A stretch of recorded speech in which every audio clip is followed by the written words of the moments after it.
thought the only ideal musician was somebody who practiced 7 days a week, as many hours until my body just wore out, and that was doing a good job.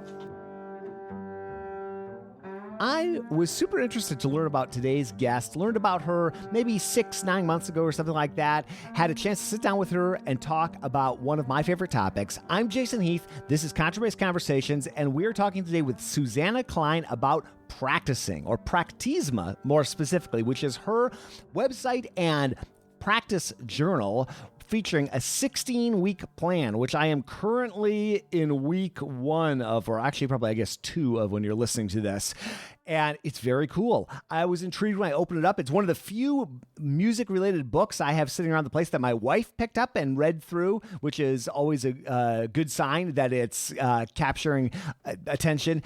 And it has been super cool working through her system. So we talk about that, but like just about everybody on this show, we have a lot of shared history together. So we dig into all of that. And her first job in the Memphis Symphony, and I still go down and play in Memphis occasionally, and many, many, many other things, deliberate practice, how this journal evolved and how she's used it with her students, and of course, the current moment and teaching online and all that kind of good stuff. So Practizma.com is the website. It's all linked up to in the show notes. You can get a sample of the journal as well if you go to that website. And yeah, I really hope you enjoyed this conversation.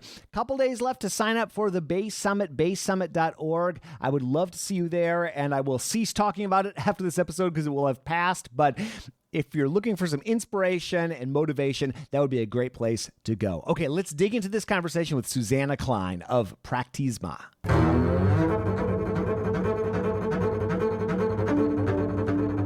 What's up? Doing a lot more video conferencing than I am normally in my life. How about you? Pretty good. You know, it's actually kind of freaky how quickly we've gotten used to things. Yeah. Are you know what I mean? Are you teaching? Had you been teaching online lessons, which I'm assuming you're doing at this point? Had you been doing that in the past? Not regularly. Mm-hmm. I mean, every once in a while for like as a favor to somebody, hey, I want to check in about something, but certainly not every week. There's no sound like the sound of a double bass E string through an iPhone microphone. What? Yeah, luckily, I do very little private teaching these days. I've got a whopping 2 students. I've got an adult student, and I've got a high schooler, and that's plenty for me. So, and I've taught off and on Skype or FaceTime over the years, just very occasionally. But yeah, it's interesting. I don't know what it would be like working with really young students. I mean, it's tough enough. You know, I was doing a master class actually in your neck of the woods, at Shenandoah yesterday for the bass studio. Via Zoom. Yeah. For Donovan. For Donovan. Yeah. Maybe Jason, you can help me. So I'm new to this, so I'm using my headphones. Yeah. I can hear you fine. Everything's fine, except I hear myself really loud, which I want to avoid. Do you know how to fix that? Do I need to turn the volume down on the actual? Try turn. Yeah, I maybe. Are you using AirPods or something like that, or? Yeah, it's like Bluetooth, Okay. Or maybe this is why. Hold on a second. Okay, say something again. Yeah, is it coming through? No, that's in both? That's worse. Hold on a second. Yeah, see, when I'm teaching lessons, I just do the speaker because it doesn't matter because it's not being recorded. You know what I mean? Right. Okay, say something again. Just keep talking. We can keep talking while I mess around. The audio you're getting right now sounds great. It's funny. That's actually why I'm wearing one headphone off because one. I do a belt and suspenders thing with recording this just so that I record on Zoom, but I also record with another program, and it pops my dialogue into my left ear with a slight delay, so it drives me completely bonkers. Oh, man. I actually kind of like hearing myself. So I hear you and me actually as we're speaking in this one, but it's totally bizarre for me to hear my words coming back at me like, 10 milliseconds. I need to get it all together. Anyway, I'll just ignore myself. Just tell me if I'm talking too soft or too loud or whatever. So yeah, this is the first time that I'm teaching like exclusively online. Yeah. And actually really good. I don't know if it's really good, but it's probably not sustainable, but my students all record, so they have to drop in files in a Google Drive the night before. So I listen to them in the morning, like with high quality. That's the way come to up with do a it. plan, make some notes, and then when I'm teaching them, I'm really just teaching to what I've already heard. I'm not relying on the actual interaction to hear them. See that you've hit on what I think people are going to need to adapt to as they do this, because the fidelity is just so sketchy with it. Like, it seems like we have a really good connection right now, but I was just on a call where he was breaking up every 10 seconds, and with it's tough enough speaking, but with music, it's like it's impossible. But even using just the phone speaker, if you record, or the phone microphone, if you record it and send it like you're doing, you're getting pretty good fidelity, and in a way, really good, right? Yeah, and in a way, it's almost like you're having you're like just having a conference call about what you heard, and kind of like scheduling out or I can only guess with what you've done in terms of this. What I'm sure you're probably doing a lot of like figuring out how to solve those problems in their own time. So. Well, yeah, and the thing is that the accountability for the students has gone way up, because they actually need to decide, what are they going to record for me? Yeah. What do they need the most help with? They actually write that down, like in a little doc. I want help with this, you know what I mean? And my teaching is probably better because I have time to think about it. Well, what are 3 ways we could work on this concept? Or, I'm not reacting in real time. I listen in the morning, and then I teach in the afternoon. You know what I mean? And so, it's not sustainable because I don't usually have that many hours. I'm like in meetings or doing other things, but I feel like it's been a really great experiment for the students, actually. Yeah. I think they all think that they're all suffering a little bit, but from my perspective as a teacher, they've all done so well, and have had some groundbreaking work that I don't think we would have had otherwise. So I have to be careful not to be too gleeful. Well, I've talked to several people over the years about just like rethinking the one-on-one lesson. Not that there's obviously, I think, going to be value in that for forever, but having that be the sole way of communicating, like whether it's an online library of some video lessons that you go through, and then it's more like a consultation with the teacher, or the asynchronous teaching, like I maybe would describe what you're doing, or I don't know. There are lots of, some of the advantages of this platform is we could be working with anybody anywhere. The proximity factor is eliminated. And it is interesting. It's not a great time, I think, for anybody anywhere, but it is interesting to watch the whole world adapt to like Zoom stock, I imagine, is pretty good right now. One of the few companies that's doing well. Yeah. But it's definitely interesting to see how different people are coping, and sort of like I think if you try to treat it like same old, but with technology, I think it doesn't really work very well. You know what I mean? Because you're just eternally frustrated. The Wi-Fi is not good enough, or you can't hear well enough, or, but if you kind of see the opportunities, then there's a lot to be gained from it that maybe you can keep, maybe you can't. Some of it's unrealistic. But I had a colleague say to me, this was very early on, like, if both parties are fully engaged on either side, I could teach through a landline if I had to. Yeah. And I thought, that's true, actually. If people are really honest about, this is what I've been doing, this is what's really frustrating me, do you know what I mean? This is what I need help with.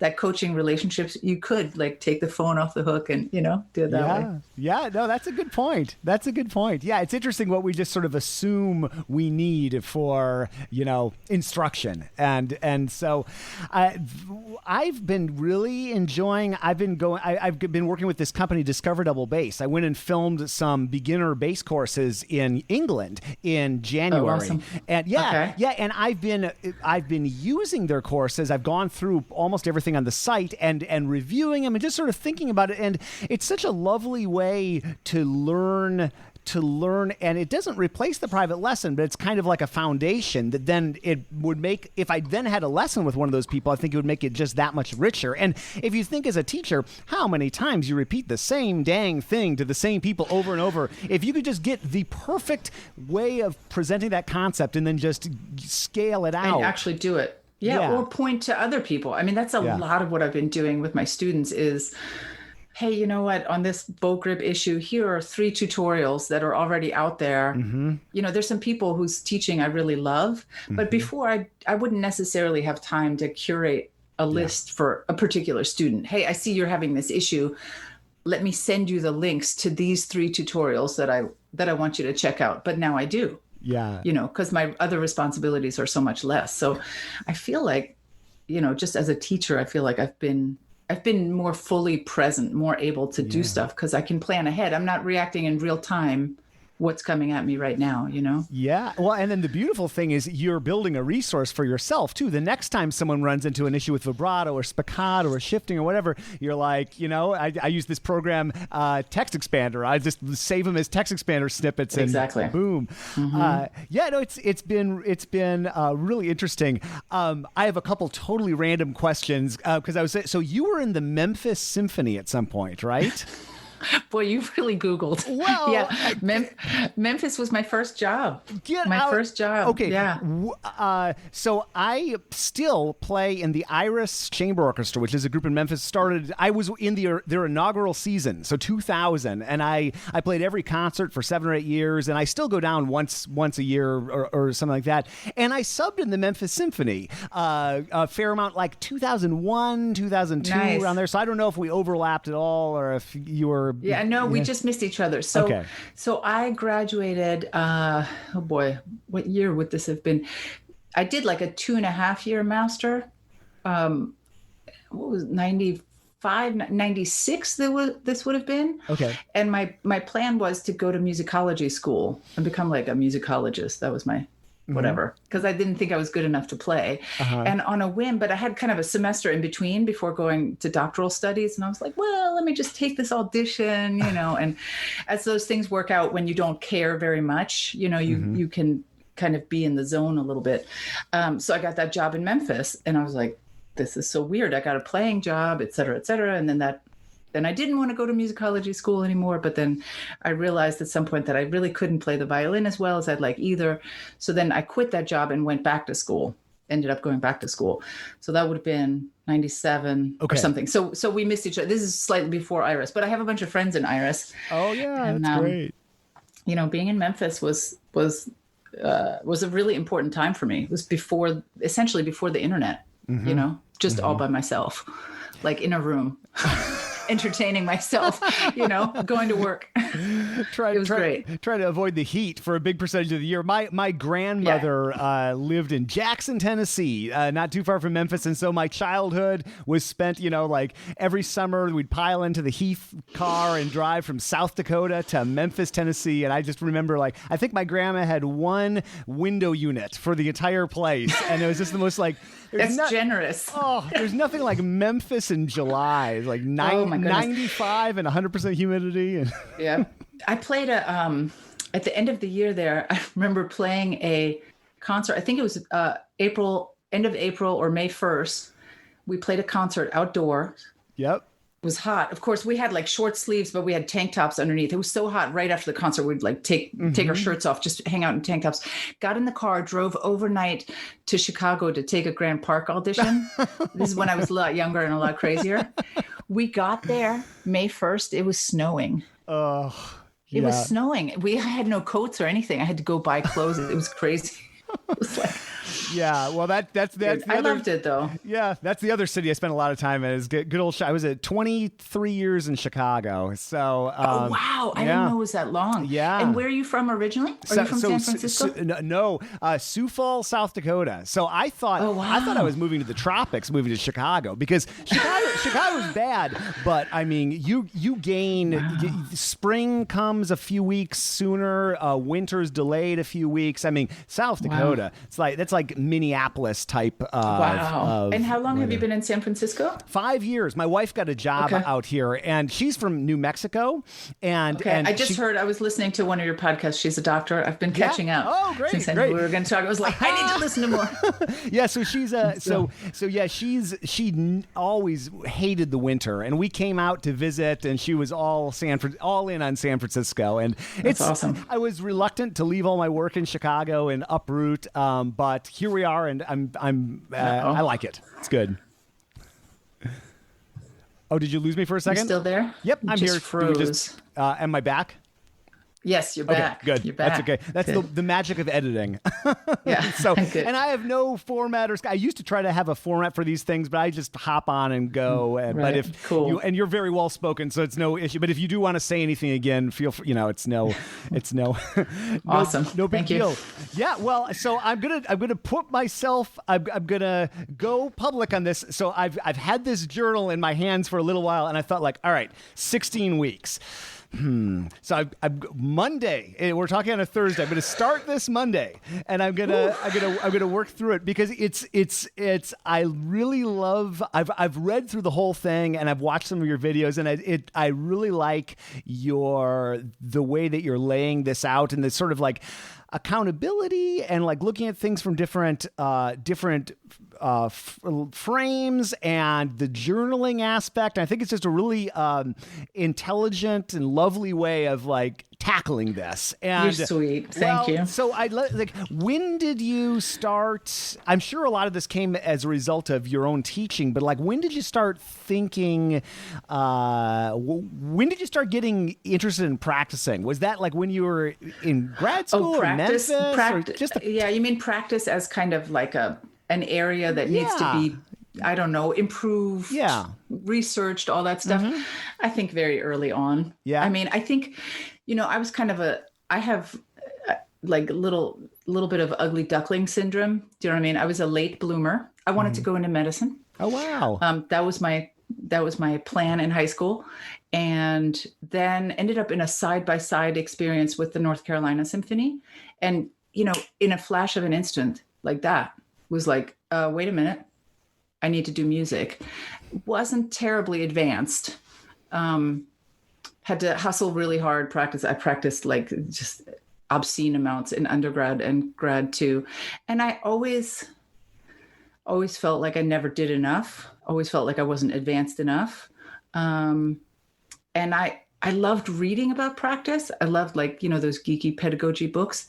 And I think my favorite lessons with anyone, it didn't almost matter who it was, were when teachers said, well, have you practiced it like this? Have you tried it like this? Have you tried it like that? Like that is what always allowed me to feel like, oh, okay, I can do this, rather than lessons that were really more traditional, more instructive, like, well, you should play it like this. I mean, I think that's certainly important, but I think my favorite lessons were always the ones that showed me 5 or 6 different ways of practicing something. So being sort of obsessed with practice as a practice, the practice of practice, I think that's been just my whole life.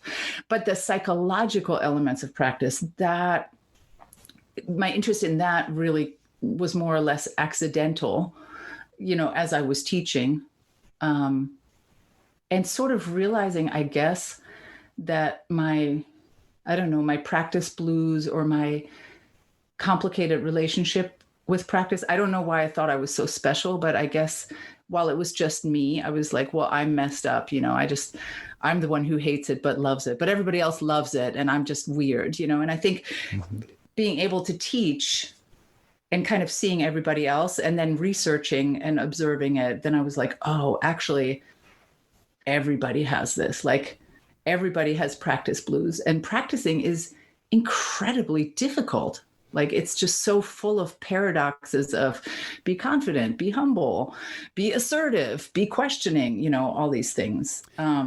So the journal specifically came about from a project like in 2011. And it was just something that I did in my studio for a long time. I wasn't considering it for the outside world. It was just what my students always had to do. Since that time, I had to do a journal, basically, either reflections or prompts every semester. And I didn't really think about it for a long time. I didn't really ever think that was like going to be an outward facing thing until because some colleagues started borrowing prompts. Do you know what I mean? Here and there, like, oh, this is really cool. Actually, you showed me this thing one time. Can I use this too? Or, hey, do you mind if I use a couple for my class? And that's when I, slowly started thinking like, well, maybe it could be outward facing. I don't know. Well, I congratulate you on tackling it. Practicing is one of those things, like obviously I spend time, every day practicing pretty much when I'm on the road. And I've had a lot of the time I look at my bass and it does not inspire joy. And I was really loving going through and just like sort of the positivity and just the whole way that you're framing practicing. I think it's so healthy. It's something I've thought a lot about, and I keep on being a fool. I keep on at some music education event. I was just at TMEA in Texas, and I did a session called Teach Your Students How to Practice. And then I think like, why did I schedule that for myself? Because I don't know how to practice. And so I go through and I build something I don't even know, there's so much good stuff in here, but I love even like the like gloss over, deep dive, refine, just the whole those way. Little acronyms. Yeah, I love those practice modalities. I mean, I just think it's really interesting. The way you've tackled the topic. So that's awesome. When did you think this was going to become something that you'd put out to the public? If you started this in like 2011, and was it early? So the journaling. So in 2011, what started the journaling was I wrote a grant. I wanted to adopt some kind of sports methodologies to teaching music, which is not uncommon. But at the time, the impetus was that VCU, where I teach, Virginia Commonwealth University, had their kind of Cinderella run in March Madness, and Shaka Smart was the coach at the time. He was in the news all the time, his coaching style. And I was really inspired by it because it was so much about psychology and getting the best and the practice of practice and all this stuff. And I thought, why can't music be more like this, And so I got a little grant to kind of take aspects of sports coaching and try to adapt them to the studio, essentially. One had to do with being more data-driven, recording lessons. And like we went into the motion capture lab at VCU, which was super fun. The students had a blast. I did some pretty horrible things during that semester to them. Like, I mean, I think now we can all deal with it, but, I thought it'd be so great if they had the data of their lessons and could see themselves learning and playing every week. And I would upload entire lessons to the server and then ask that they watch the entire lesson and like take notes on it and reflect on it. And it was terrible. They hated it, but the thing one of the things that I was doing at that time was the journaling. And I realized pretty quickly that having a place for them to write and reflect, that was really useful for them. And then so in the beginning, it was just reflections. It was just kind of like a diary, what's been your proudest moment as a musician? When do you feel like you're in the zone? A lot of prompts that, of course, they're supposed to stir the pot a little bit and get people to realize, oh, wait, I am happier practicing in my whatever room, so why don't I practice there more, But I realized that right away was a part of it. And then every semester I would kind of revise the journal. At some point I realized, reflecting is nice, but acting is really how we learn, particularly for performance practice, which you and I know. And I think we all really know, but we don't really embrace it, that we have to perform often to get better at it, And so then I started doing like action things instead of reflection. Okay, this week, play for 3 people. Okay, next week, record yourself, that kind of stuff. And I just kind of learned, what was meaningful, what was really difficult, what was easier. Some of the most meaningful prompts have very little to do with music. I don't know that it's in this version because I had to really think about, how to create a sequence. But I had a prompt early on that was write a letter to your former music teacher, to one of your first music teachers. And it was just like overwhelming, for the students in a positive way. And then I just put at the end, if you want to, you can send this. And most of them did. Most of them actually took out the page of the journal and sent it to their music teacher. It was a really beautiful moment. So it just kind of developed, and I learned from them. Do you know what I mean? And the little acronyms about actually writing down what you practice or how you spend your time, I had that before because I just believed in it for myself. You know, I'm kind of a writer a little bit.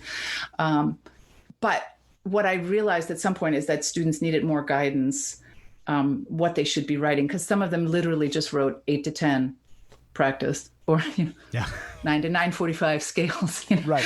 and like, I think it's kind of helpful to, you know, have a little bit, okay, well, is this detail work? Is this big picture work? Or are you having some breakthroughs? Or, you know, when I ask students, well, how much did you use the metronome, you know, this week? And usually I am just asking because I don't want to preach to something that's already, you know, there. But, you know, a little bit. And I'd be like, what does that mean? And they actually didn't know, you know. Now we have apps where you can actually track it. But in 2011, that wasn't really so helpful. So a lot of those little, they're just shorthands, you know. When you use your tools, write it down. Because I think what's great is rewarding yourself and seeing I've used my tools, you know. I mean, for me, like recording myself is really difficult still. Right. I mean, I'm 49. I'm preaching to my students all the time, like record yourself. It's super hard. So I mark it in the journal. It's kind of like a little goody two shoe, like I did it, you know? Yeah. It's one of those things that's so hard for to like record. Like I've gotten better at it since I've been using a practice app called Modiacty, and I'm already thinking of how I can incorporate that, which has become a habit. As I get older, I don't necessarily adopt that many new habits, but Modiacty helped me readopt the habit of practicing. I got way out of practice. I was just like a maintenance practicer, you know, and I was teaching at DePaul in Chicago, and I was still doing enough bass stuff that my pride wouldn't let me like deteriorate too much, but I wasn't playing. And ever since I've been using Modiacty, I've actually been learning new music. I've actually been holding but I haven't necessarily, and I also am a writer, but I used to keep a really detailed practice journal. But I think after all the professional auditions that I didn't win and all that, I think I just sort of got like soured on like a lot of aspects of practicing. I've been having fun with practicing though again recently, and I'm looking forward to doing a little bit of because I get a lot out of other areas of my life journaling. I find the writing process so helpful. I'm actually really looking forward to applying it to bass practice. Painful as it might seem, I can see it being really. Yeah, I mean it's a challenge, you know. And when the book came out, I have done all of the prompts in there. At some point, I have done myself in my life, but what I had never done until it came out was to go in sequence week by week. And when it came out, I was like, okay. You know, I need to walk the walk. You know, I'm so like, this is great. I'm going to do it. It's really hard. It's really hard to do it every week, actually, because it does ask for some soul searching. I mean, it's not once over lightly. You know, I try to stay light, and I try to have the prompts be balanced in terms of, you know, maybe something that, I don't know, you know, sometimes when you look in the mirror, it's difficult, you know, and when there's a particular prompt that really asks you to look in the mirror, then maybe the next one is a little bit more social or a little more outgoing in terms of what it asks you to do. I tried to balance it, but nevertheless, it is hard, and it's hard to stick with it. What I've been doing, because I'm doing the journal right now, is some weeks I just take a week off. You know what I mean? It's not like something's going to happen. It's like people do exercise, right? We all fall off and hey, I don't have the time, or I'm really just going through the motions. You know, I'm kind of slapping in a couple times, whatever. But it does, I do like the companionship, I guess, of it, you know, and just seeing, hey, you know, I may think that I did nothing, but actually I did do something. And I guess, I don't know if you feel like this with, you know, just everything that you do, but like, I guess I feel like a lot of what we do to cure ourselves. Sure. Yeah. You know what I'm saying? It's like scratching your own itch, right? Yeah, for sure. Yeah. Yeah. It's interesting, the recording yourself thing. I used to teach high school orchestra for a period of time in Illinois, and I had a really long commute. I was living in downtown Chicago, and I was teaching about 35 miles out of town. Chicago traffic is, think DC Notorious. traffic. Yeah, it's bad. Yeah. It's bad. Bay Area traffic, whatever. And that commute was always an hour, could easily stretch into 2 hours, 2.5 hours, 3.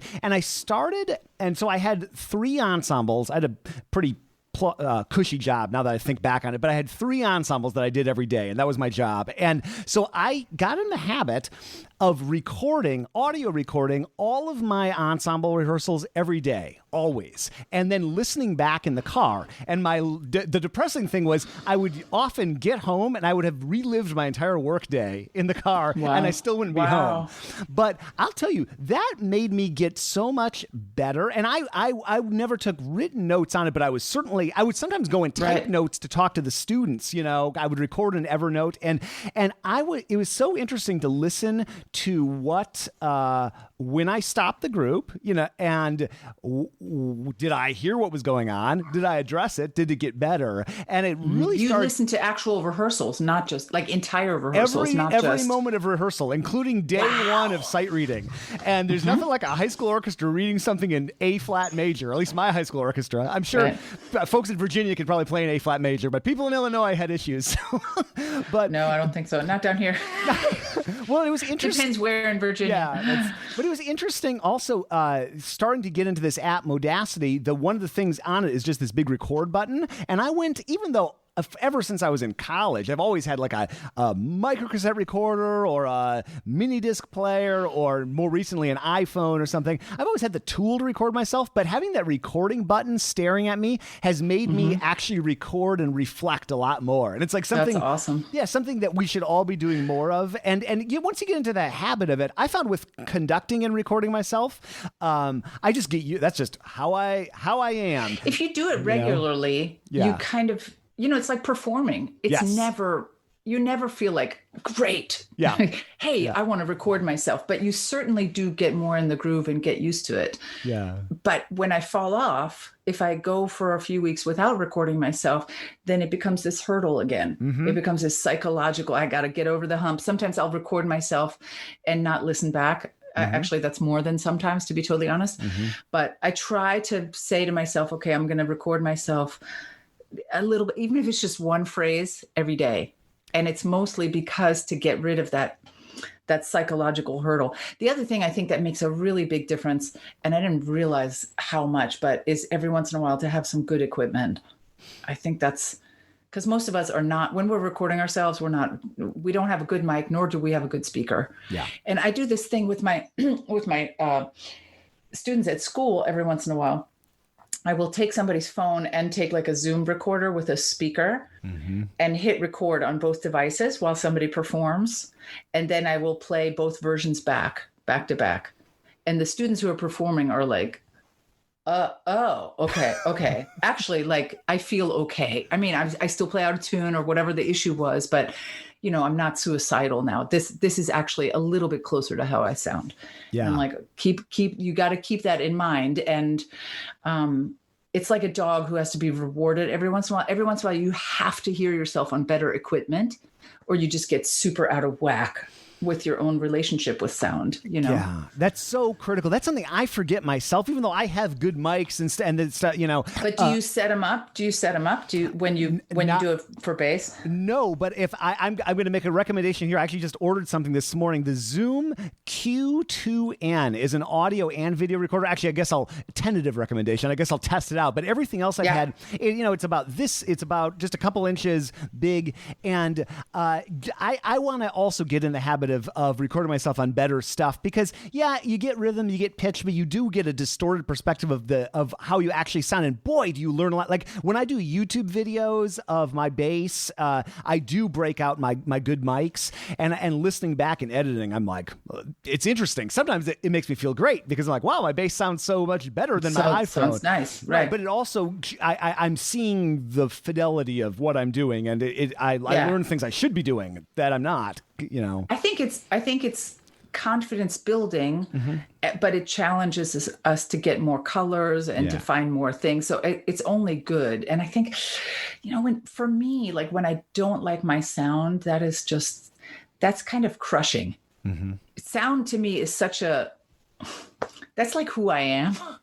And so if I can think that I have semi-decent sound, I feel a lot better about life. So I don't have something regularly set up. I just, every once in a while, I'll hook up a Zoom, like an H4, just to like check in and be like, okay, things are okay, but I have a friend who has the best kind of stuff all the time set up in her studio, always. With headphones, with a mic stand and everything. And that's how she records herself. And that is only how she records herself. So she's really listening. It's not, 100% real life, but much more to it. And I think that's smart. It's an investment. Yeah. I mean, we invest in our instruments, Well, if one good thing, hopefully other good things will come out of this pandemic, but in terms of students, if folks can find the funds to buy themselves a decent microphone or something like that, like any of those Zoom products we're talking about are great, just to help with the fidelity of lessons right now. Like that's something that you can repurpose for so many other areas of life. Yeah, you'll use it for other things. You'll use it to record yourself or to make a recording for somebody else. And I think confidence is important. I mean, I think it's really fundamental to sort of not beating yourself up in the practice room, which I think is important. Not just because we deserve it, because I think we do. I think we deserve to be happy, but also because, if you're not happy, you get all tense. And especially for string instruments, tension is the killer of all good things sound related. Yeah. So when you think you suck because you've been listening to, a little iPhone recording, that translates into something, physical tension, that is going to get in the way of your playing. That's only going to make things worse. So I think it'll make you, better player and a happier person. Well, I've been. I'll get off my soapbox now. No, it's a great soapbox. Yeah, it's something I've thought a lot about, especially the last couple of years since I've gotten back into bass practicing. It's funny. I didn't realize how soured I'd gotten just on practicing, and it's funny because from auditions or just from years of doing it. A combination. I'll blame it on auditions. Really, just me. It's just me falling out of the habit of doing it. I think, and I think I lost that habit sometime in the early 2000s. And I didn't pick it back up until maybe a year and a half to 2 years ago. But it's been such a great confidence builder for me because I've actually, in my 40s also, started to learn new rep. I hadn't learned a new piece that I didn't have to learn. Right. For forever. And all of a sudden I'm playing new stuff. And it's been a great confidence builder. And it's also, I can't remember the last time I actually did something you talk about in here, deliberate practice, except the last year and a half. I've really been getting into that concept. And also that app Modiacty has been helpful. It sort of, I like to say it tricks you into practicing deliberately. Right, exactly. A lot of these things they're kind of, and Modiacty does this really well too. I think it's sort of leads you to the water a little bit. Do you know what I mean? It's a little trick to make the invisible progress visible. Yes. Right? Yes. Or to get you to recognize, hey, things are still slow going, but I'm doing the right thing, right? Yeah. So the practice is so painfully incremental, It's just the nature of it. And so anytime we can kind of make it lighter, give it like a little jolt or make it, that was a little better, or we trick ourselves like, when we're talking about doing rhythm practice, some of that is for the fingers. A lot of it's just for our head. Like it gets you to, now I'm listening to these notes. Now I'm listening to these other notes more. Now I'm listening to these notes more. Yeah, you could just play the whole thing like god awfully slow, but boredom is terrible for the practice room. Yeah. And so anytime you can keep it engaging and light and, it's just easier to do. It's easier to do. And usually you make more progress because you don't really want to be clocking in and clocking out. Oh yeah. I was watching a great video maybe 5-6 months ago that Nathan Cole, folks, he's I can't remember if it's assistant or associate concertmaster of Los Angeles Philharmonic, second chair, whatever that title. Awesome. And he did a 3-part series on practicing. The third part was a little more violin specific, but the first part was just very mindset oriented. I remember he was talking about if you actually listen to him practice, you would hear him probably doing things a lot more in a row than you would expect him to be doing, changing the rules so he can succeed. Like always spend as much time as possible succeeding. Change the rules so that you're succeeding. So that means simplifying as much as possible. And he says he'll spend as much time on something. He'll spend time on a thing until he loses interest, and then he moves on. And it's just that deliberate. When you're doing it right, it seems to me when you're doing it right, it's hard. If or it's challenging, right? Absolutely, but yes, if you're doing it right, it's challenging, but you can kind of trick yourself for it to feel new, even though you're drilling further and further and further down. So that patience, I think, is hard to keep drilling down. Well, maybe it's 3 notes, maybe it's just the bow. Maybe I'm just doing open strings, to get further and further down. But I think if you vary it a little bit and you vary the pace, or you don't do that, you don't follow the same formula every day, then at least you can be not totally bored by it. Yeah. Yeah. Because I think it doesn't need to be boring. It does need to be meticulous. Although it's weird for me, the meticulous is often easier than the gloss over. And I don't know, that's just a personality thing. Like I actually have to trick myself into running pieces because I don't want to. That's interesting. It went away. It's almost like you're confronted. Well, here we go. Let's see how it's all. Yeah, because I also like. Yeah, I think it's because I don't want to hear the truth. Do you know what I mean? I don't really want to know. Okay, I'm taking inventory. This is how it is. So I'll tell myself, well, I'm working on tension right now, so I should see if I could play it twice back to back and see how my hands feel. Like I kind of trick myself into playing back to back. I'm just checking in on tension to see how that feels. But really I've talked myself into running the piece, which I otherwise might not do. Yeah. Because saying I'm going to run it and record it and see how it sounds, that's very threatening to me, That's a good way to think of it. See how my hands feel, or have some sort of intent with that. Right, exactly. Yeah. I'm just going to do a run through and see if I can play at the frog more or whatever. Like I always have to feel like I have to have some like raison d'être to do something. Do you know what I mean? Like I can't just absolutely. Whatever. And, other people are very much the opposite. They love what, sometimes critically I call bulldozing, just like have to get to the end, no matter what, and don't want to drill down. But most of us are a combination of a little bit of this, a little bit of that. And, what gets tricky is the balance. Yeah. And because, again, the confidence, I think that's why people we love to play, because that's not confidence eroding. You're not looking for errors. You're getting to make music like for the right reasons, and you should have some of that in your life. I mean, that is why we all got into it. I mean, once we're just practicing little snippets and that's it, without any reward, without any sort of sense of abandon at some point in your practice, I think that's, okay, maybe you're being a good student, but I mean, if it makes it completely unjoyous, what's the point, Yeah, I was thinking about that exact thing with a piece I've been working on for like 2 years. There's a Nick Walker piece called this beautiful solo bass piece called Chorale. And I started learning it because I just thought it was the most beautiful kind of catchy piece. And maybe 3 days ago I was practicing it and I said, do I even enjoy this at all? Like I feel like I've just turned it into a bunch of exercises, and I just started. That's what I do a lot too. Yeah, I started thinking about what I like about that piece, and all of a sudden I was like, I was playing the music, and it's funny how it's a very challenge. It's made up of a lot of things that were new to me, like all these combination of natural harmonics and closed notes with really big octave plus disparity. So just a lot of nothing that's that insane, but just a lot of stuff I haven't done. A lot new to you, yeah, and so that's been a really interesting experience just recently for me. Yeah, no, that's great. I mean, we take on those challenges. It's like, it's just about, kind of finding the balance. We do have to feed the soul, but you also have to be, I mean, I think that's where the title of the book comes from, which I, kind of messed around with forever and ever. It's like, what are the three important things? It's Practizma, practice journal, empowerment, efficiency, and joy.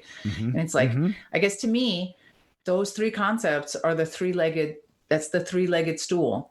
And they're often in conflict. Like when I'm being sometimes my most efficient, I'm not sure that I'm feeling joy in that moment. I mean, it really is a lot of work.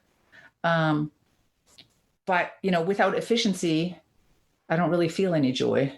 Like if I'm not getting stuff done, for me, if I practice, and I think this is universal, if you practice and you don't get better, I mean, it's really devastating actually. Or you do get better and the next day it's gone, which also happens a lot. It's like, I thought I fixed this. It's just as terrible as it was yesterday.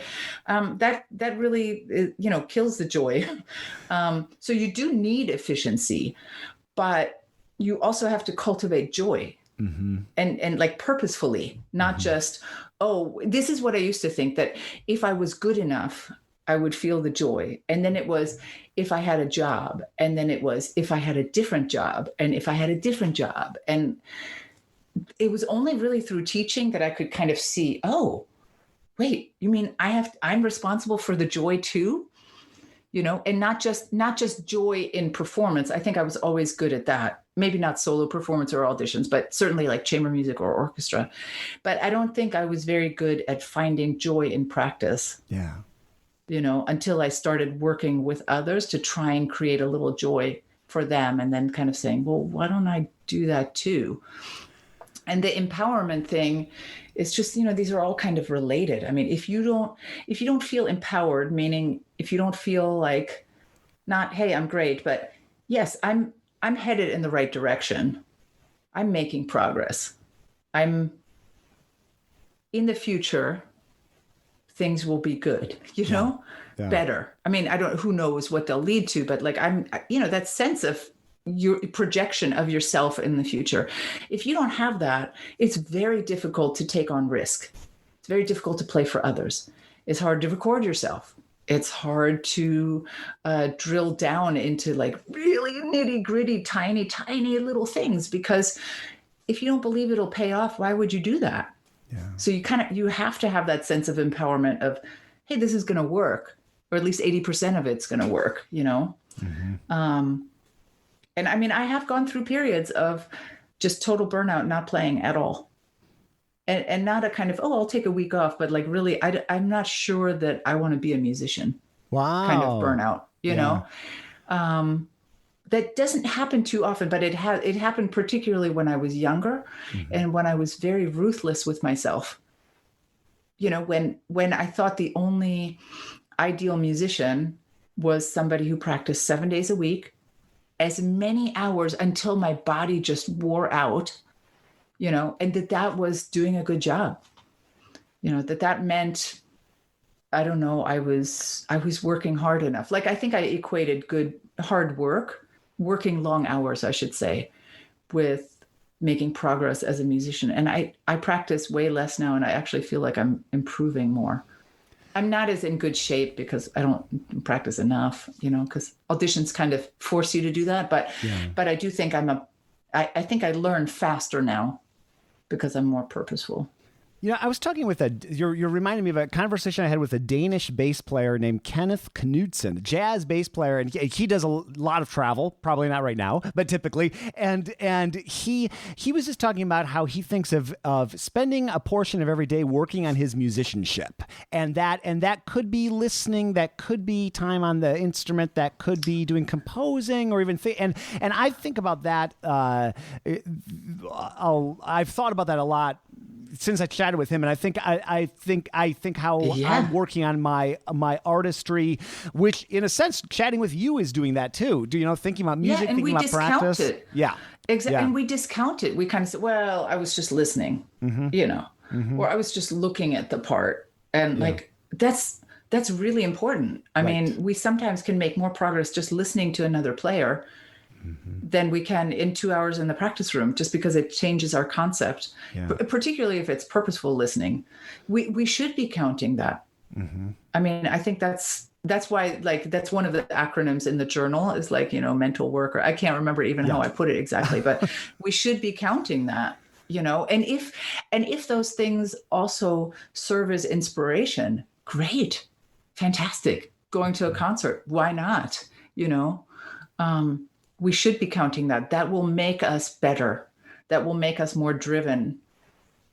It'll inspire us. Like, inspiration, motivation, it's all just one big jumbling block, but I think it's all important.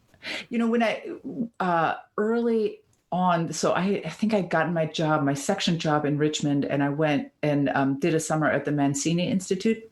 Nice. Yeah. And it was so great. And I was taking lessons with Amy Creston. Do you know that name? I know that name. How do I know that name? She is in LA. She's an unbelievable violinist and teacher. I think she teaches at Colburn School now. Okay.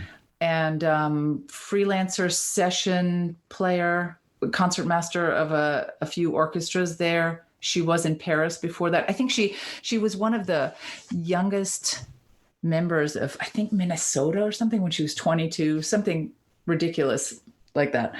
And I don't know, she just wasn't digging the full-time orchestra life at some point and just went out to LA. Anyway, unbelievable teacher. But I had this groundbreaking conversation with her, which had to do with my violin. So I had a job, a paying, full-time job with summers off. And I was playing my mom's violin, which is like a $4,000 little German piece of junk. I mean, it's fine, Sure. Not great.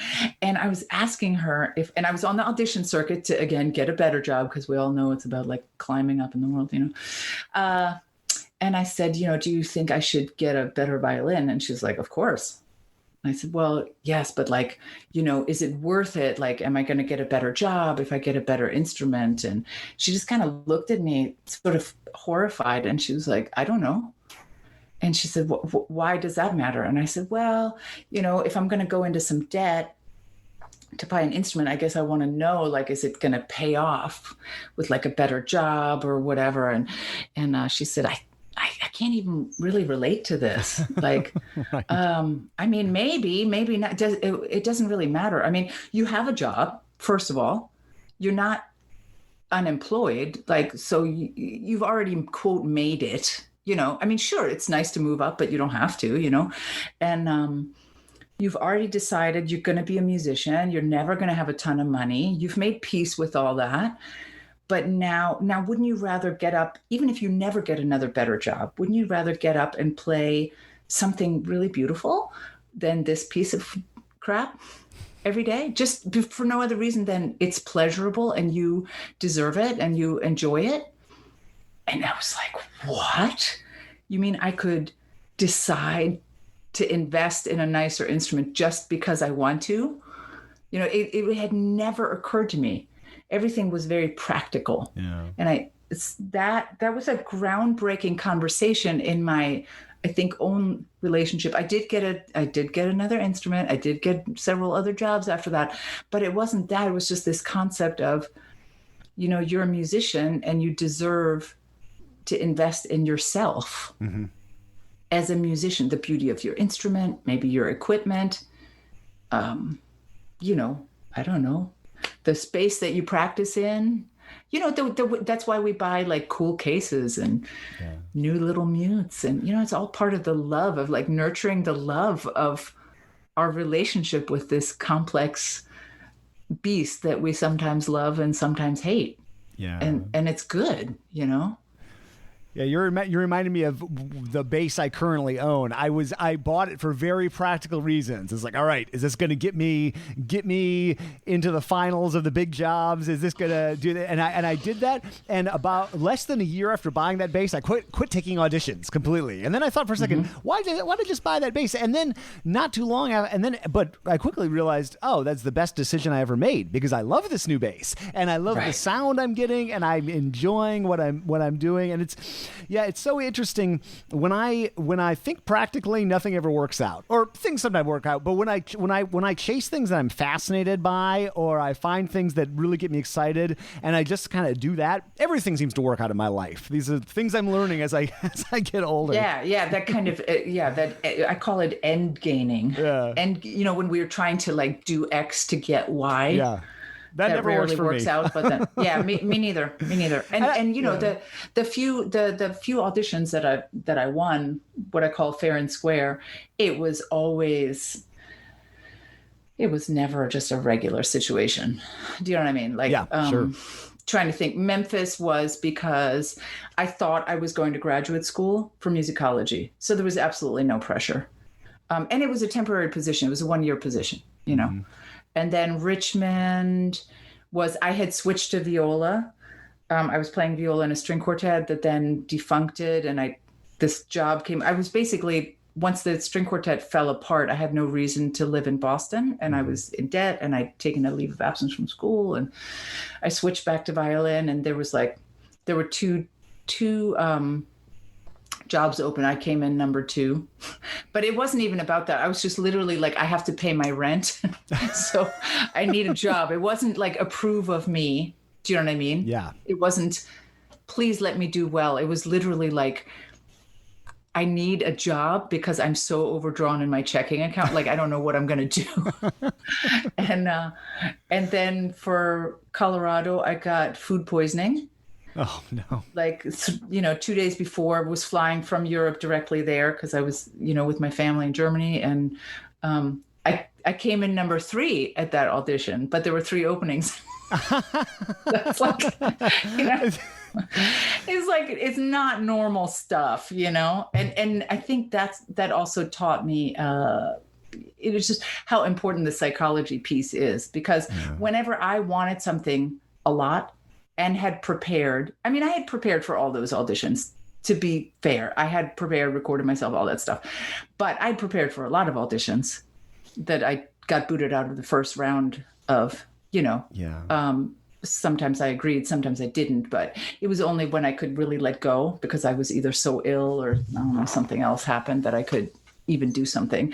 And then found out in the end that actually it wasn't very satisfying to me, Then I went back to Richmond again as principal second, and the whole time I'm feeling this itch, like something, something is not quite right. I wouldn't have described myself unhappy, but I didn't really feel totally satisfied until I started really teaching full-time, playing part-time, rather than the other way around. That's when I was really like, oh, and then all my geekiness about the psychology of practice, and like studying that, I study kind of the physical parts of practice too, like, muscle tension and like, weird geeky physical stuff too. And it's like perfect outlet, because I can work with the doctors at VCU Health. Do you know what I mean? It kind of feeds that part of me that was always sort of a little bit academic and geeky, and et cetera, et cetera.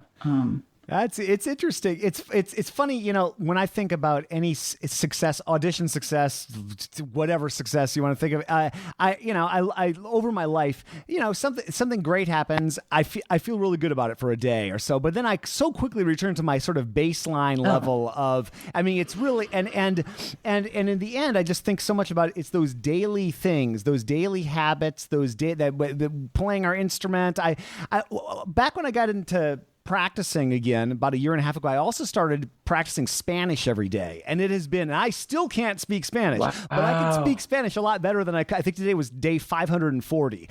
And it was about the same. Yeah. And so it's hilarious because my wife is fairly fluent. She doesn't think she's fluent. She's pretty fluent. And so like I feel like I know nothing, in terms of Spanish, and I'm still frustrated. I tried to turn on an actual show in Spanish last night. I was like, oh no, I can't.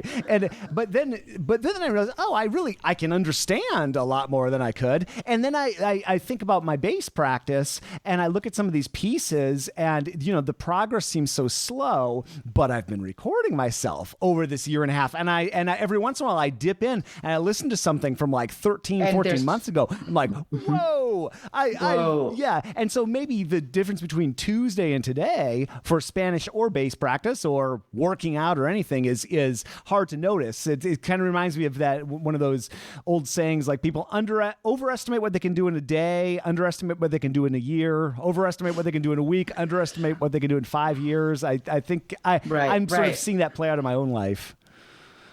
Oh yeah, the incrementality of it is just excruciating, but it is. But I think anything we can do to value the actual process more, it is why we do it. I mean, on some level, we're addicted to practice, even if we leave it or it sounds like you've left it and you've come back, and it's like small, habitual, achievable, those three things.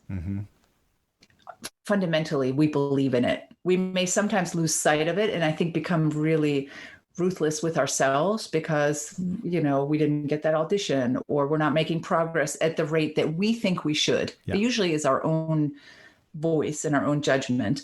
I used to think it was about getting the job, but then even after I got jobs, I still had that voice. And then I realized it's just me talking to myself, being really pretty belligerent about, but you still can't do this, or you can't play fast, or you can't do this, or it takes you forever to learn stuff. And, these kind of self-deprecating would be actually too friendly of a word for it, that kind of, just being ruthless with oneself. Yeah. It's usually from our own perspective, but on some level we are addicted to practicing.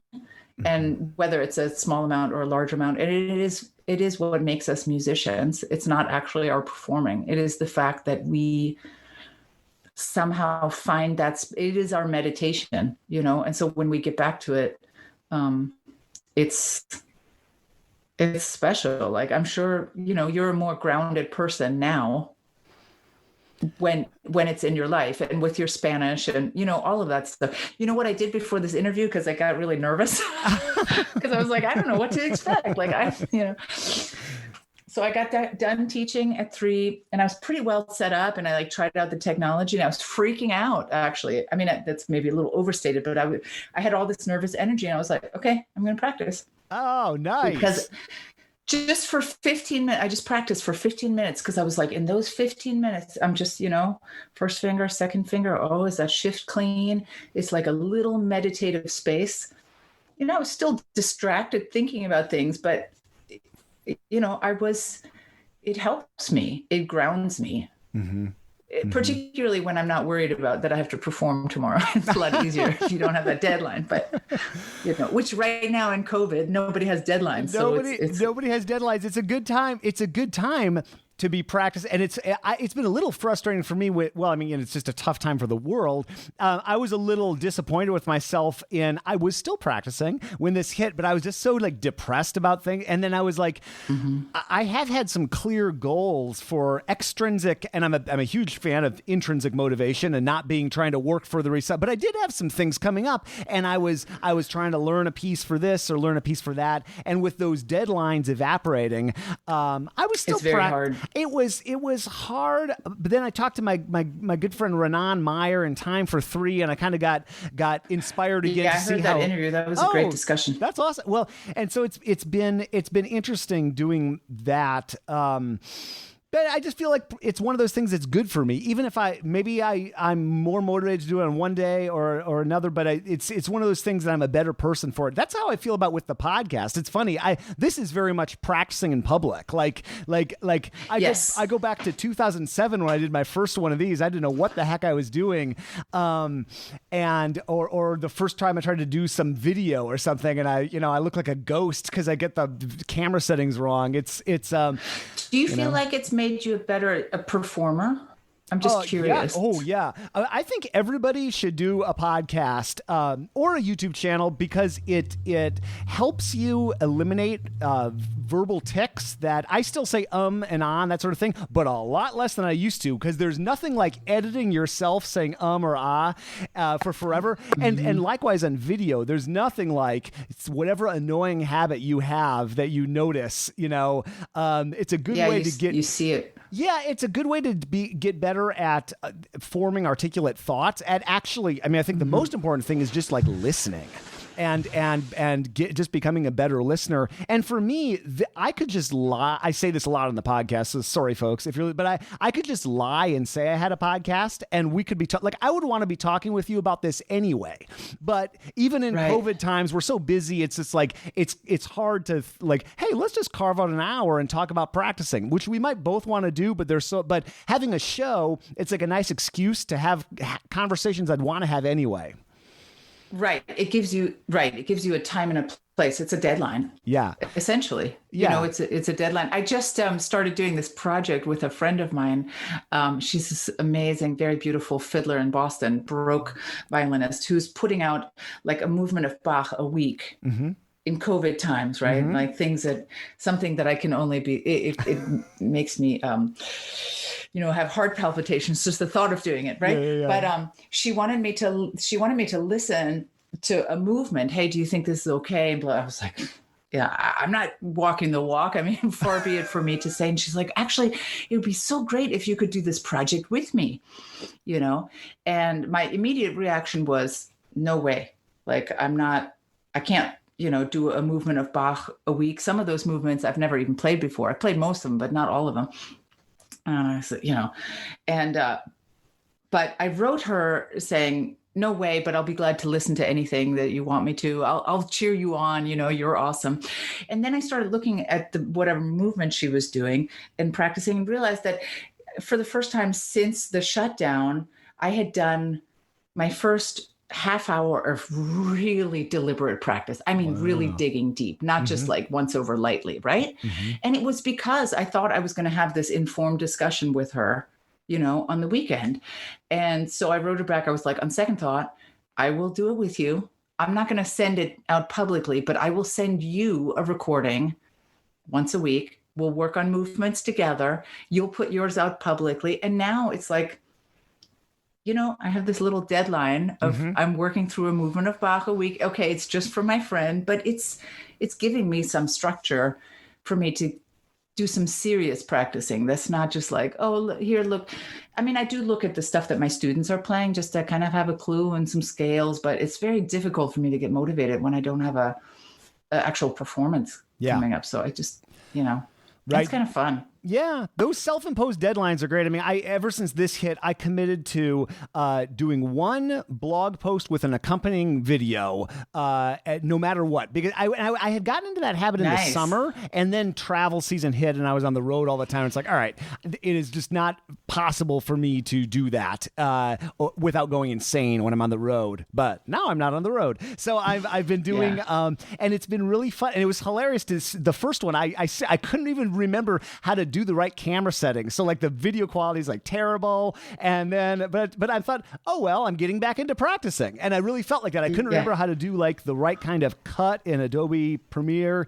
And then the next week it was a little bit better, but there's still some screw ups. And I'm on like week 6 and I'm in a good groove. It's and I'm just like practicing. Yeah. I'm like, oh, what can I review? I'm going to do this. I'm going to try some new things. And so I think of that sort of. That's good. And you're, there are not that many people you're putting stuff out almost now in real time. Do you know what I'm saying? Yeah. I know. In other words, when like that interview that I listened to, what Time for 3 was at VCU. So that's what caught my attention. It was such an amazing experience. It was like 2 years ago. Yeah, they're great. But it was great because you guys were talking about how to deal with COVID, and we're in COVID. And so it was like, okay. you know? Yeah. No, it's funny. It's funny. The podcast, just real briefly, I mean, like the way I normally do it, because, everybody's life is changing during this time, but normally I do a lot of MEAs. I'm on the road a lot. I have periods of time where I'm just not at home. Then sometimes when I am at home, and then I go to these events and I talk to 20, 30 people in an event. So my podcast for the last several years has been very much not real time. It's like, go to an event, Right. talk to 30 people, and then there's months of content. So now I have all this very tone deaf seeming content of we're like, hey, what are you doing? And now I have all this extremely bleak. Not our conversation has not been bleak, but we can't help but come up. And so I'm trying to figure out how to mix all that up and put it out in some sort of way. But yeah, it's whether we're talking about practicing or learning a language or getting better at a skill set or writing or whatever. I don't know. Those weekly deadlines are great for me, and I'm glad. I am looking forward to digging. I was thinking. Yeah, let me know what you think. Oh yeah. Well, I've been looking at this on my desk and thinking like, oh, I want to dig into this, but I was trying to think of the best way to do it. So what I thought is, well, and then we were in touch, and then I thought, okay, well, let me read through everything and watch what you've got online and check it all out, and let's chat. And now I'm going to dig in, and maybe we can chat again in 16 weeks. After you do. Yeah, because I think that would be a lot of a lot of fun. It's great. And keep in mind, some of those challenge prompts now, you'll have to be, you'll have to creative. adapt them. Yeah. When it's like, find somebody to play for. It'll have to be virtually, It'll or be my wife, or virtual. Do something. Yeah. Or do something you're very afraid, or I don't know what, but most of them, I think, they work. pretty much all seem to work. I was thinking about that as I was reading through. I try to make them general too, because I had already I was sitting on so many years of prompts that, I had to just kind of cut down. Okay, what's not good? What's there was so much stuff that was string specific, oh, this week, concentrate primarily on the bow. Well, that's not going to work. I had to toss all those, right? So I have this large bucket of things that are left over, but because they had to be kind of general. So I think most of it does work. And if nothing else, you just write down, what you're doing and when, and put little hearts in the margins when you think you've had a breakthrough.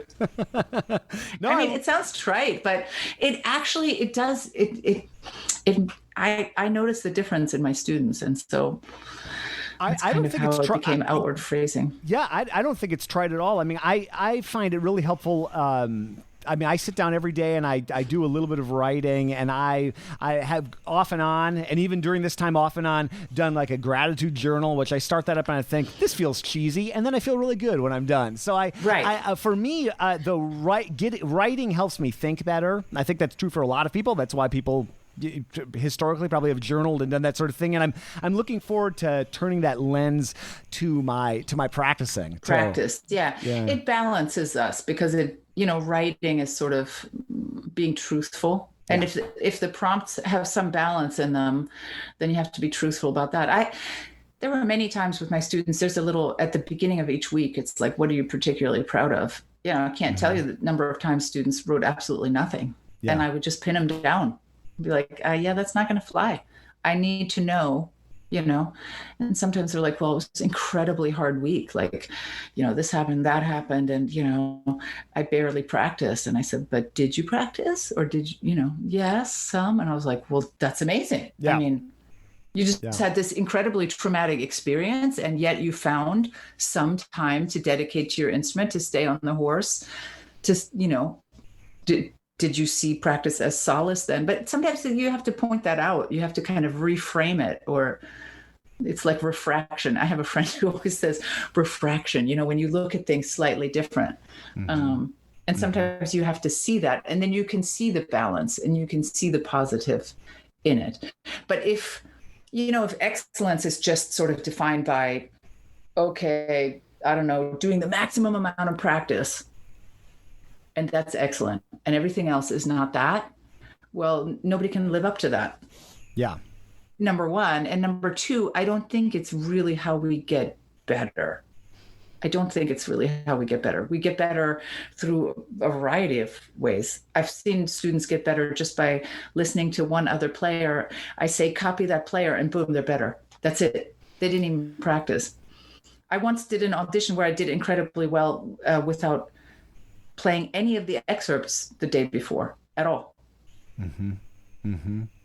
I only did a couple scales, and that, like we get better through, it's a mystery a little bit how we get better. I mean, certainly practice is involved, but it is, if it were so easy, just put in the time and then boom, whatever, that would be, we'd all be happy. Well, it's so, a few years ago, I think back to I went to Northwestern in Chicago for undergrad and master's, but I think especially undergrad, I think back to those people, this is like mid 90s, that were Friday night. Some people were in the practice room till midnight.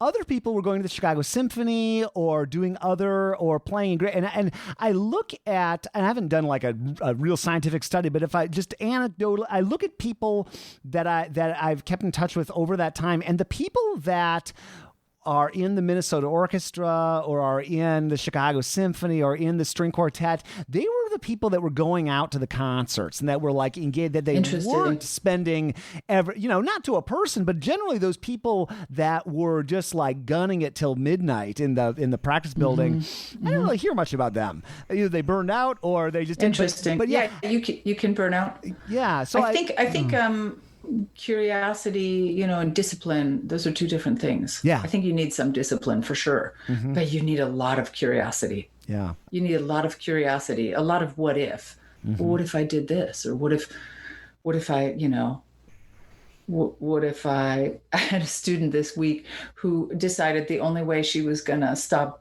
she kind of bobs up and down, which I've tried to talk to her about when she plays. It's not the best for us since we play horizontally, and she decided that the only way she was going to stop bobbing up and down was to stand on one foot. And so she practiced for a lot of the week on one foot, and she made a video of it for me. Now, in the grand scheme of things, I don't want her playing on one foot forever. But actually, she had a huge breakthrough of just understanding where her body was in space, just because she started goofing off of like, what if I did that and recorded myself? And she sent it to a friend and they thought it was funny. And it's like, she had a big breakthrough just because she kind of said, well, what would it take to solve this in a kind of different way, And that what if is really, can be really fun. And can be really important. Well, that's one of my favorite questions. I try to ask myself all the time, what if? What if I did this? What if I did that? And what a great question to apply to the practice setting, right? What if I stand on one foot? What if I, you name it. That's a really healthy, that curiosity. That's a really healthy thing in life, but also in that practice. Yeah. Form. Yeah, well, and practicing is just like it's a little microcosm of life, right? Don't you think? Yeah, I do.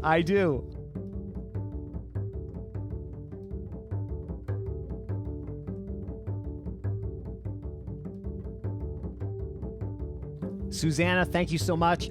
Practizma.com is the website, and that's linked up to in the show notes. And I decided to document my practicing journey through this by just video recording myself. I have absolutely no idea how I'm going to put this out or in what form. It'll go on YouTube, assuming I don't get frustrated and give up on the video part of it. But it's been very interesting. It's a little weird having the video camera going, frankly, while I'm practicing, because then I'm talking to the camera like I'm filming a YouTube video, or I feel like it's boring. So still haven't quite figured out that vibe, but I thought it would be interesting for me to personally document my journey. So it's happening. And I think it's really cool. Like I said in the conversation with Susanna, I really like how this is laid out. I think it really hits a lot of the things that an experienced musician sees in terms of struggles, and framing it in terms of beauty and joy and that kind of thing, which are so easy to lose in the practice room. So congratulations, Susanna, to Practizma. And yeah, I hope you enjoy it, or at least enjoy this conversation. And if you haven't reached out before and would like to let me know, or Susanna know, I could pass the info along about this episode or anything in general, or just how you're doing. Feedback at contrabassconversations.com will put you in touch with me. I love hearing from folks, and that's one of the unique pleasures of doing a podcast like this. And I'd like to thank the team that puts this podcast together: Trevor Jones, Mitch Mooring, Michael Cooper, Steve Hinchy, Krista Copper. Why am I doing in that order? That's strange, but I'm starting to fade because I'm recording many of these outros in one day. And Mitch makes beautiful basses just east of the Dallas-Fort Worth area. MitchMooring.com is his website. Definitely check him out. Hope to see you at the Bass Summit, basssummit.org. Mitch is going to be there. Gary Carr is going to be there. John Clayton is going to be there. Hope to see you there as well. I'm your host, Jason Heath, and we will see you again soon for more life on the low end of the spectrum.